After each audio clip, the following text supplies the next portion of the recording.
My earliest recollection of pain was probably when I was in grade school. I would complain, oh, my ears. My mother would say, we've had your ears checked and they're fine.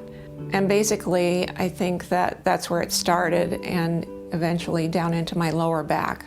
The ones in my lower back would just be crippling. I mean, sometimes I would just have to go to bed for a week at a time.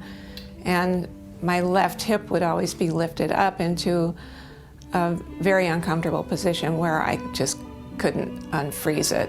There was nothing I could do to walk in a normal fashion. I was sent to a neurosurgeon when I was probably in my 30s. And he told me that my back was in bad shape. I needed back surgery. At one point, I just felt like there's nobody that knows what's wrong with me. Right about that time was when I met Dr. Feld. He was totally different than any doctor I'd been to. He was very just assessing me as soon as he saw me. He told me that he was going out on a limb and he'd have to do the test, but he said, I think I'm your guy.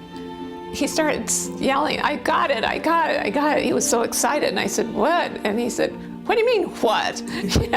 He said, the good news is we can fix this. This friend asked me, well, so where are you having the pain now? I said, I'm not having any pain anywhere in my body. And she said, you're kidding. I said, no. I could cry just thinking about it. I couldn't do anything before. I can play tennis, I can swim, I can hike and bike, I have total freedom.